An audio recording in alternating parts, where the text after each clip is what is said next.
All right, in the last video, I talked about how UConn and South Carolina were on the verge of being the off-season champion, basically the one that comes out with the early number one.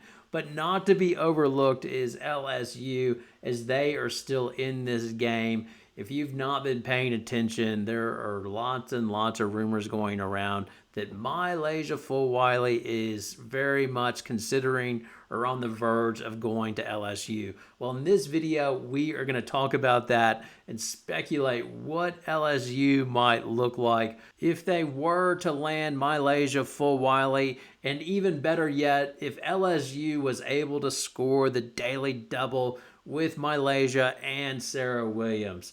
Before we start, if you enjoy the content, please consider subscribing to the channel and giving the video a like. Now, LSU is the ultimate example of living that portal life. Oh my God, we're in trouble. We've lost Samaya Smith, Jersey Wolfenbarger, Last Tierra Poa, Miracle Shepherd, Aaliyah Del Rosario, and Amani Bartlett. By the way, I know Bartlett's just going in the portal to protect her 5th year of eligibility if the rule gets changed. Please don't send me a correction. But have no fear, LSU fan, as you have Kim Mulkey, much like a cockroach, will survive the nuclear holocaust. Kim Mulkey will survive the portal and will flourish. She went on an interview just saying she wishes all the players leaving LSU simply the best and hope they find happiness, because she's not worried, because she is just going to get herself more players via the portal, and she's well on her way. LSU has already signed Kate Caval from Notre Dame, which is definitely an upgrade on Del Rosario. In addition, they have brought in Amaya Joyner, who, well, she's not as good as Samaya Smith, but I think she definitely is quite a capable replacement for Jersey Wolfenbarger. But even more exciting to LSU fans is they are definitely in with a chance to land Serah Williams, as she has visited LSU. The other one, obviously, is MiLaysia Fulwiley. Talia Goodman is reporting or predicting that LSU is going to be the landing spot for her, and Talia Goodman's usually pretty well informed. So if you're an LSU fan, again, the portal taketh, but man, it has given back quite nicely. If you could land those two parts, how would it look? So let's just talk hypothetically. Let's say LSU lands them both. And I do understand this video might be dated by the time I release it, to be determined, but I still want to speculate on it.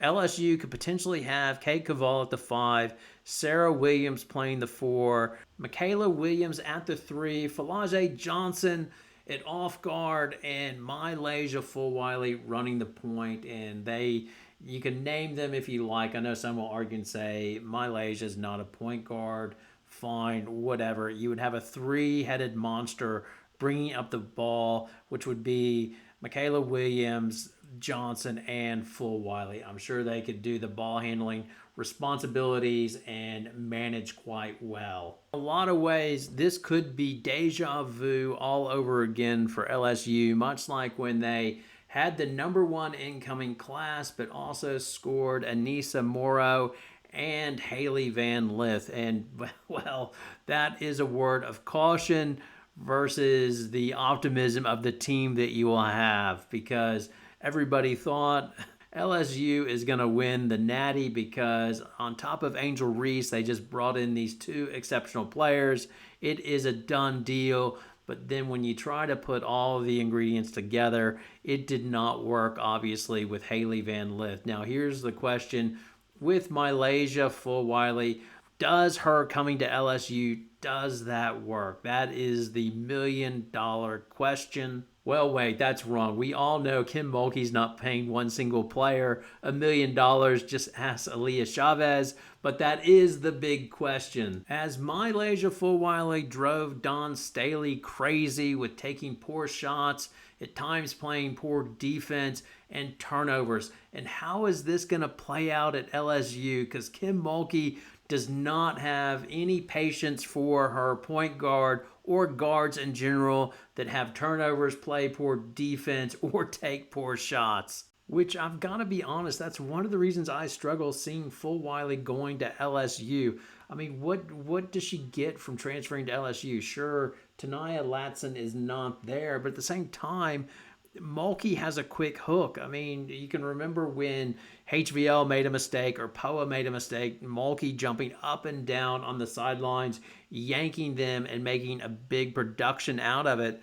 And the same thing will happen at LSU. They still have Caitlin Gilbert there. So if Fulwiley makes a mistake, then she's going to get the hook straight away. Not to mention LSU's recruiting class. They have good guards coming in. Divine Borage, Zakiya Johnson, who's rated number 13, and Isabella Hines. So, yeah, I don't get why this would be the school that Fulwiley wants to choose unless she wants to be on that it team, if you like. If and that's what LSU will be. If they land Fulwiley, they will be the it team with star power, as they'll have obviously Flage with Michaela Williams and Fulwiley. They will be on TV all the time.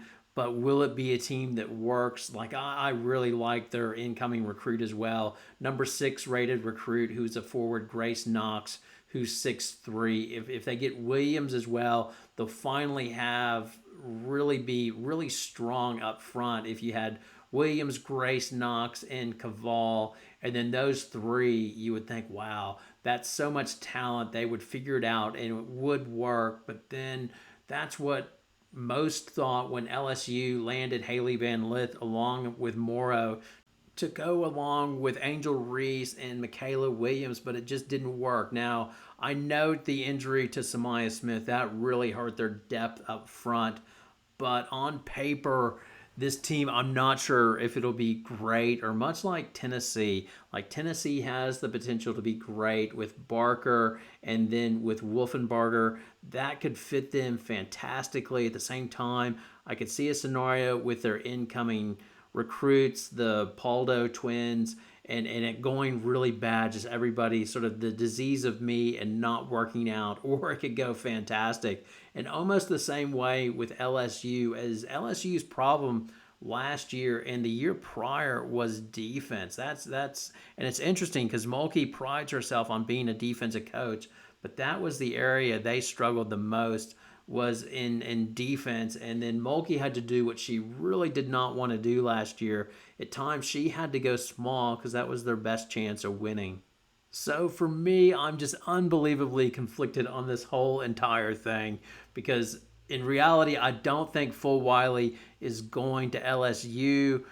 But then the content creator in me, this will give me so much content if Fulwiley goes there. So I'm hoping it does happen and that I'm 100% wrong.